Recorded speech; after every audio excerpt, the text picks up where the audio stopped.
E aí, meu amigo e minha amiga do universo físico, aqui é o Lucas do Universo Discreto para mais um vídeo, quebrado já porque eu acabei de gravar a parte teórica do Caminhos, que deu mais de uma hora, né? Foi bem mais longe do que eu gostaria, mas enfim. Agora, talvez esse vídeo aqui fique bem mais curto, pois eu vou discutir com vocês a implementação do Caminhos. Eu vou mostrar para vocês um exemplo prático do Caminhos, usando, né, o próprio Caminhos básico, o Caminhos mais, que é aquela maneira mais inteligente de você escolher os centroides iniciais, as sementes, sem cair naquela situação de uma escolha muito ruim, que faça o algoritmo terminar com um resultado péssimo ou que leve muito mais tempo para processar do que o necessário. E eu também vou mostrar para vocês como que a gente usa o método do cotovelo para saber qual escolha de K a gente vai fazer, né? Então eu vou implementar aqui com vocês. Eu fiz dois exemplos, mas eu não vou mostrar os dois porque eu não acho muito necessário, mas eu vou deixar os dois na descrição do vídeo. O que eu vou fazer com vocês? Eu vou pegar aquela planilha de dados do Science Vlogs Brasil, já está um pouco mais defasada ela. Eu não lembro se ela é do ano passado, mas enfim, ela é um pouco mais antiga, que nessa planilha tinha o número de inscritos e visualizações que os canais do Science Vlogs Brasil tinha à época. Vamos jogar essas informações para o Caminhos e vamos ver como que ele separa os canais em grupos distintos. Eu acho que eu fiz até um exemplo parecido para o meu canal uma vez, mas eu tenho quase certeza que eu não expliquei o Caminhos mais, eu também não falei do método do cotovelo, então vai ser um exemplo mais completo. Enfim, começando aqui no terminal, eu vou para a pastinha do nosso projeto, que eu imagino que você vai pegar lá no GitHub, e eu vou abrir o Jupyter, porque nele tem toda a coisa mais visual, mais interessante. Eu estou usando o Pandas também. Né? Como vocês podem ver aí, tem dois exemplos. Eu vou até abrir o Blob depois, mas eu não vou explicar ele não. Eu vou focar no caminho CSV aqui, que eu leio os dados do Science Vlogs Brasil de uma planilha, e eu uso isso para fazer depois a classificação em canais. Então vou clicar nele aqui. Estou aqui e vamos lá. Tudo começa importando as bibliotecas fundamentais. No caso aqui eu vou usar o Pandas para abrir essa planilha que está em formato CSV, que é um formato muito usado em Data Science, em Machine Learning mesmo. O NumPy para fazer a computação numérica, né, matrizes e tal, no Python. A Matplotlib, porque a gente vai plotar alguns gráficos interessantes. Para o Caminhos é importante essa coisa visual para você entender, né, o que está sendo feito. E a sklearn cluster para a gente importar o Caminhos dentro da sklearn, que é essa biblioteca aí que a gente usa muito, né? Aí, pessoal, eu adicionei aqui o método do FillMissingData, pois não sei se vocês lembram, mas nesse conjunto de dados que eu estou usando, eu apaguei os dados do Peixe Babel de propósito para mostrar para vocês como é que funciona esse inputer da scikit-learn, que é justamente uma etapa de pré-processamento importante. Eu não vou explicar ela de novo, porque tem um vídeo só para isso, eu vou colocar ali na descrição também. Mas assim, resumidamente, o que o FillMissingData faz achou um espaço que está vazio, que no caso ali está com o none, você preenche ele com a mediana do conjunto. Né? Basicamente isso, mas lá eu explico com mais detalhes.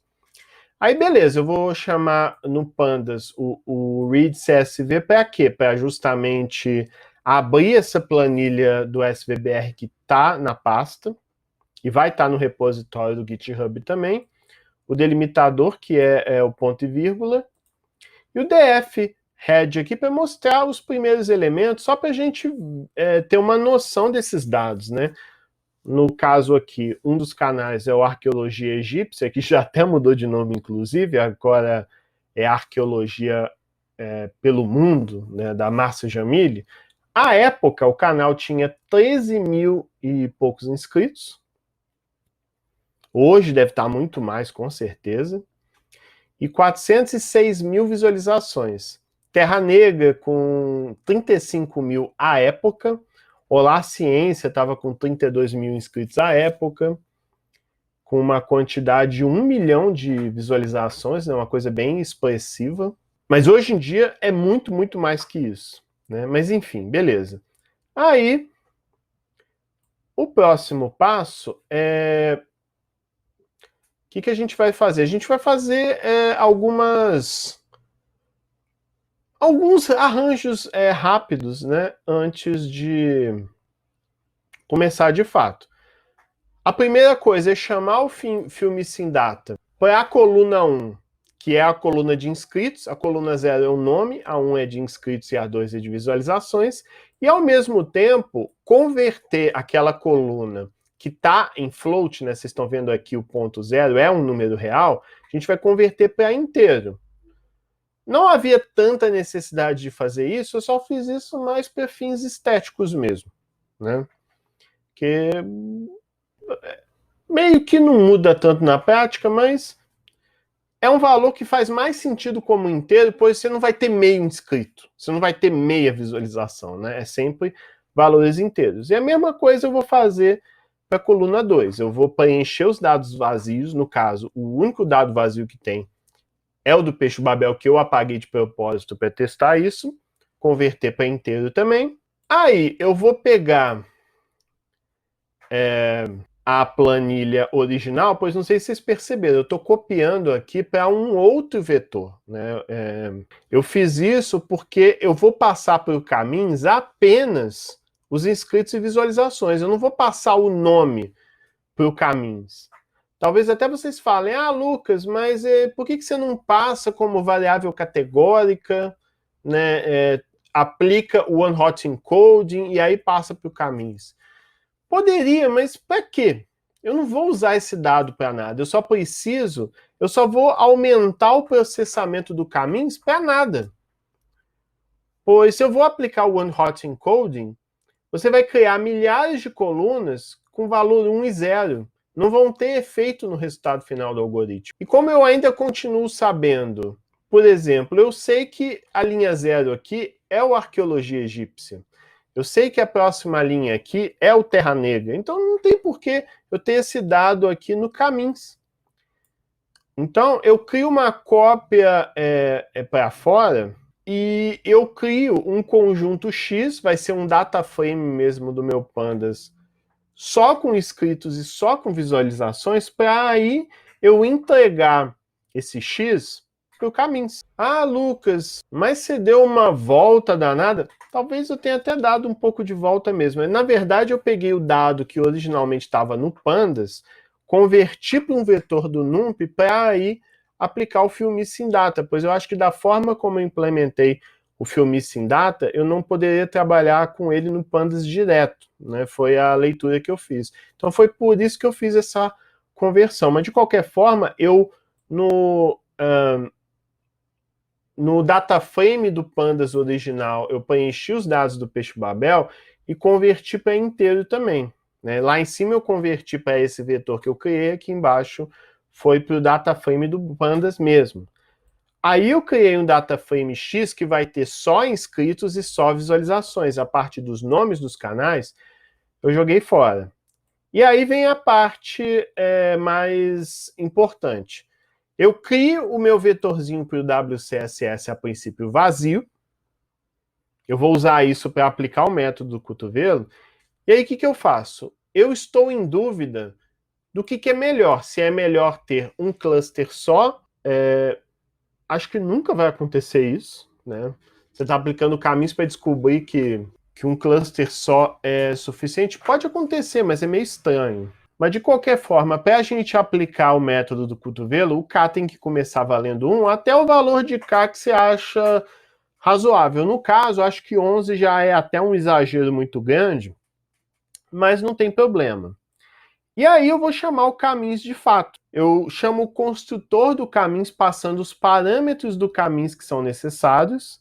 O primeiro é o número de clusters eu vou rodar o caminhos para o número de cluster igual a 1, depois igual a 2, depois igual a 3, porque ele está dentro do for, para justamente eu pegar os valores do WCSS e ver qual que é o melhor K. Na hora de inicializar, eu vou chamar o caminhos mais, pois como eu expliquei para vocês no outro vídeo, ele aumenta a probabilidade de você escolher centroides iniciais que estejam longe um do outro, a partir daquela coisa da probabilidade que eu mostrei para vocês no outro vídeo.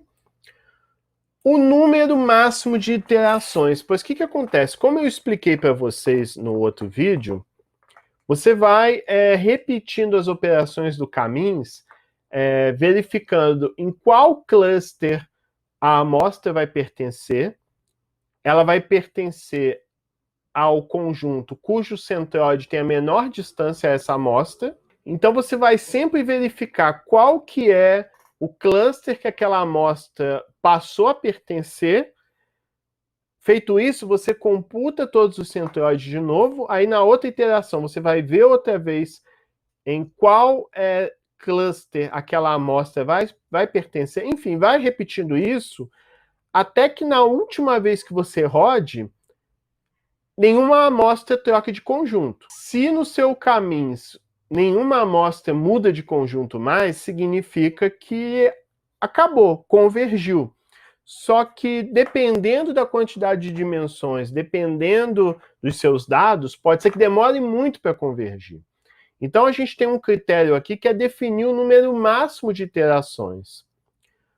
Então, ou ele vai convergir até ninguém mais trocar de time, virar casaca, ou quando chegar em 300 iterações ele para.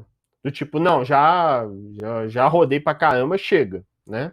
Eu botei 300 ali porque é um valor padrão, mas você pode colocar 9999, né, deixar um valor gigantesco, só que assim, talvez não, vai demorar para burro para o seu caminho acabar, dependendo dos dados que você tiver.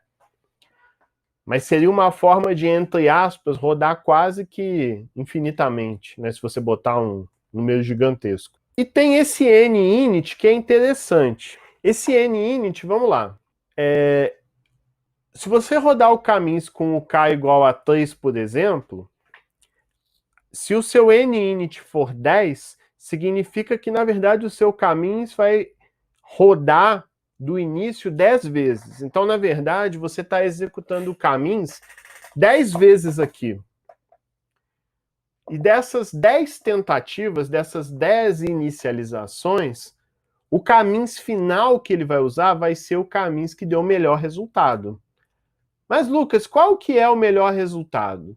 O melhor resultado vai ser o que vai deixar aquele WCSS, aquele parâmetro que é a distância das amostras em relação ao cluster, a mínima possível.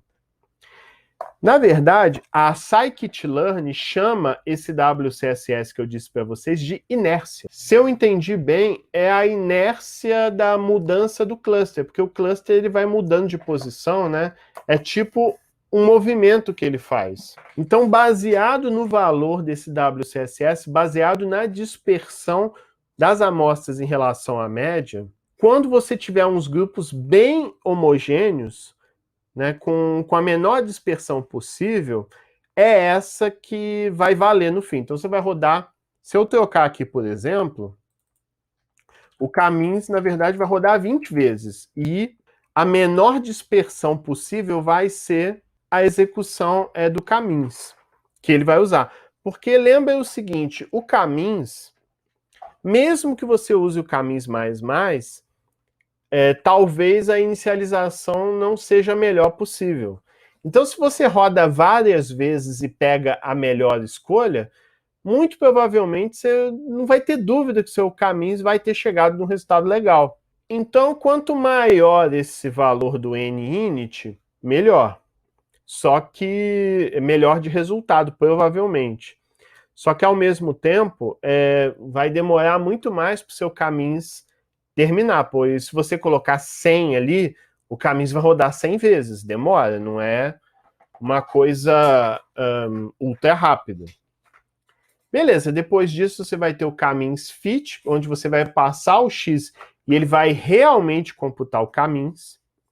E aí, no caso, eu vou chamar o WCSS append aqui, pois o parâmetro inércia do caminhos é, na verdade, aquele WCSS que o caminhos do scikit-learn computou.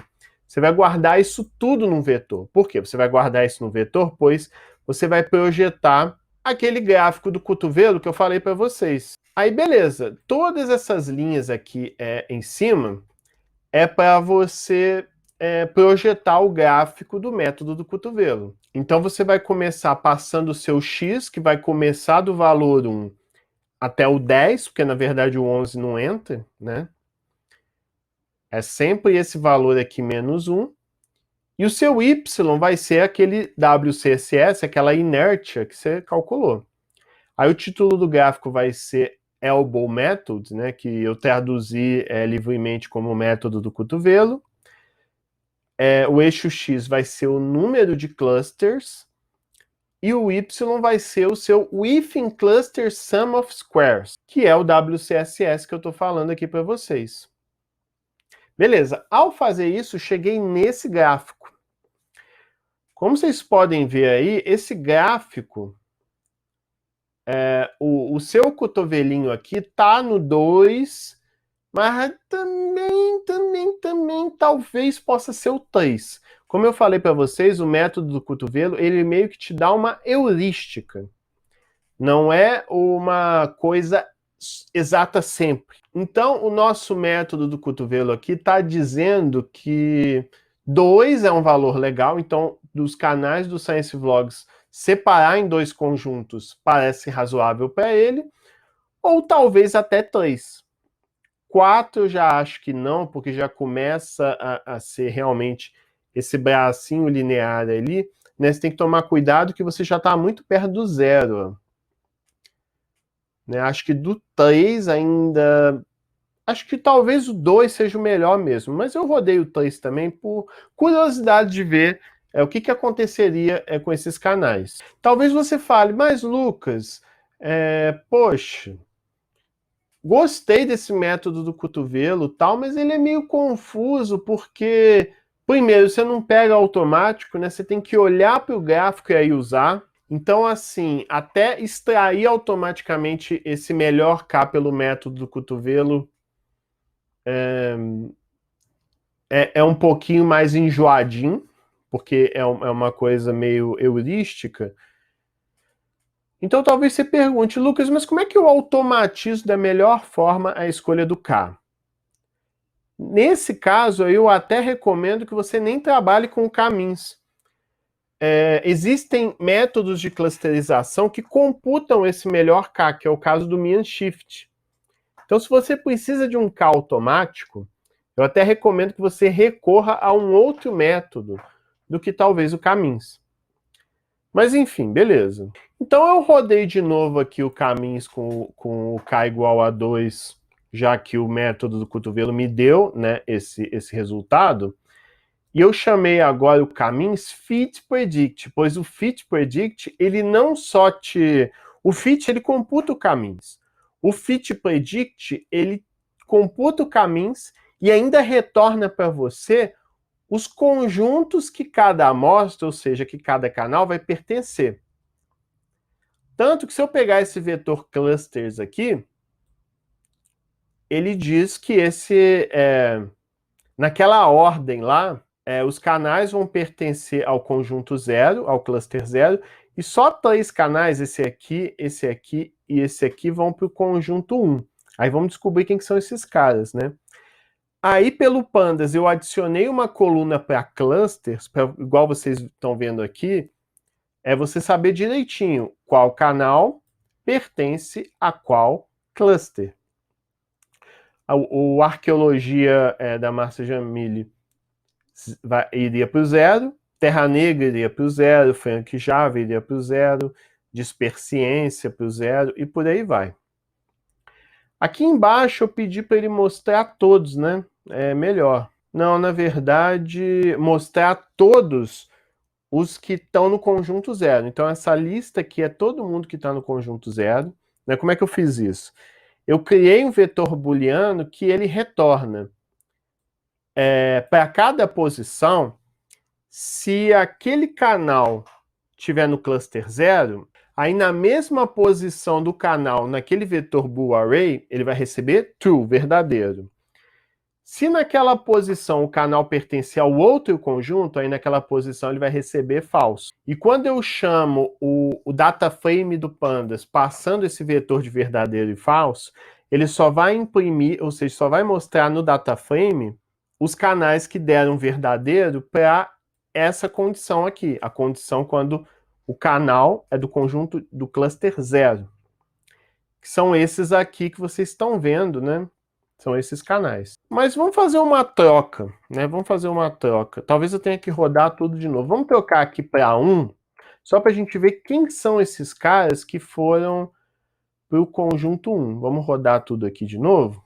No caso, eu rodei aqui e como ele está rodando aleatoriamente, aí todo mundo foi para o 1 agora. Eu vou fazer o seguinte, para não cair mais nessa, eu vou pedir para ele mostrar todo mundo que está no 0 e todo mundo que está no 1. Então aí não vai ter desculpa. Eu vou até aproveitar e talvez apagar esse cara aqui. Não tem muita necessidade dele não. Vamos rodar tudo de novo e vamos ver. Bom, rodou aqui de novo.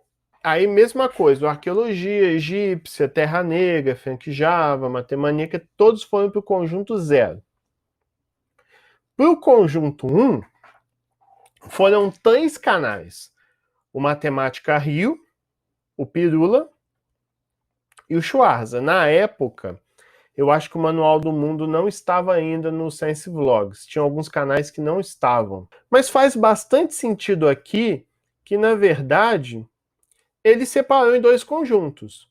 Os canais que têm um tamanho menor e os canais super visitados. Os canais super visitados, que tem muito inscrito e muita visualização, é o Matemática Rio, canal do Pirula e Schwarza. O Pirula estava com 750 mil à época, o Schwarza 860 mil, e nessa época o Procópio, do Matemática Rio, já estava com quase 1.500.000. Então, assim, você tem um conjunto de canais absurdamente mais visitados e mais inscritos que os outros. Então foi isso que o Camins achou mais interessante. Faz sentido realmente.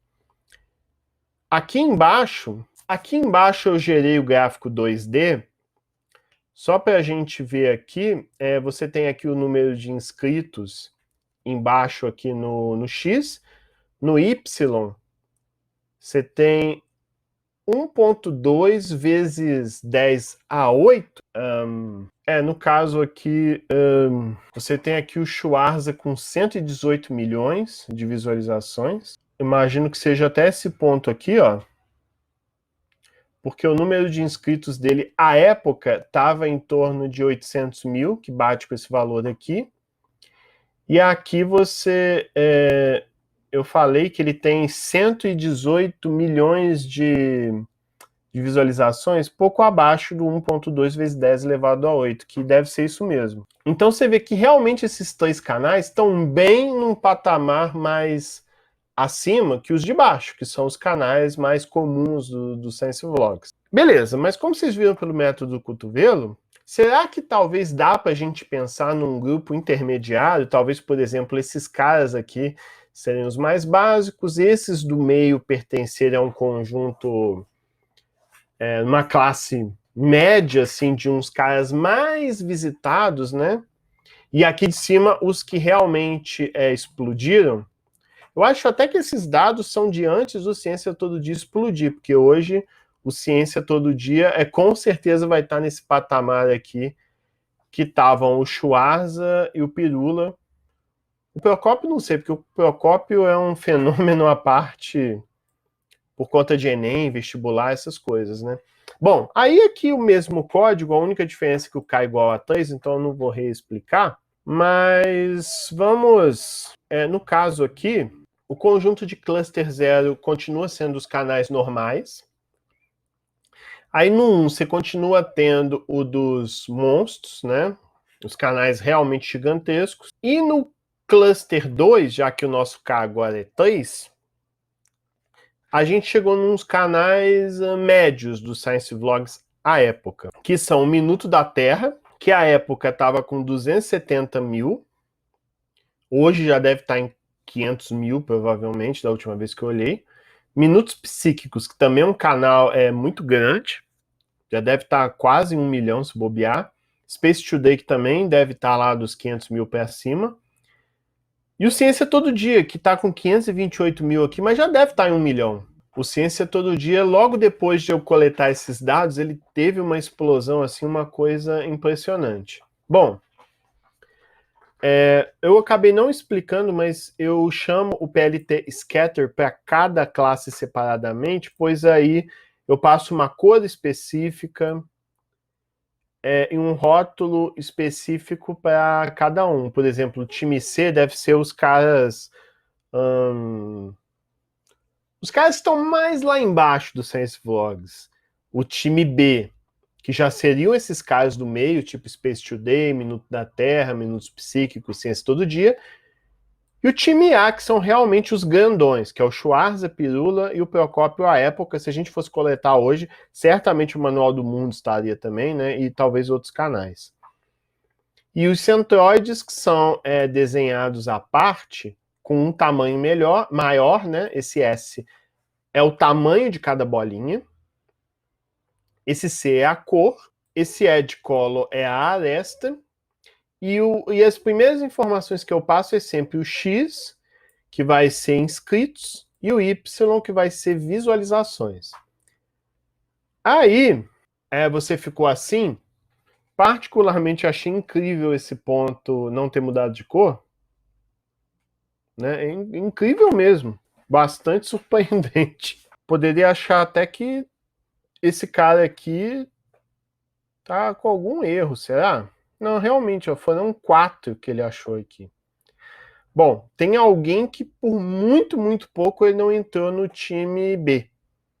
Né? Por muito, muito pouco. Mas enfim, depois dá uma olhada nesse blob aqui, pessoal, que é o mesmo princípio, mas com valores gerados aqui aleatoriamente, valores diferentes. Só para vocês verem o cotovelo aqui no 3, né?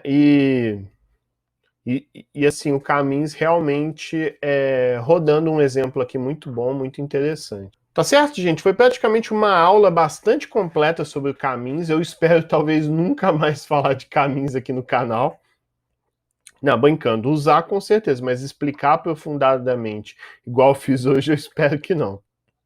Até porque eu já fiz outros vídeos de Caminhos antes, menos completos do que esse, porque o Caminhos pode ser usado também para você reduzir o número de cores de uma imagem, né? Tem um vídeo sobre isso que eu vou botar na descrição aqui também. Tem um outro vídeo que eu fiz um exemplo muito mais simples dessa coisa de segmentar em canais. Acho que esse aqui de agora está bem mais completo, está bem mais atualizado, porque o outro já estava antigo também. E é isso, eu espero que você tenha gostado. Não deixa de curtir, compartilhar e se inscrever, e até a próxima. Valeu!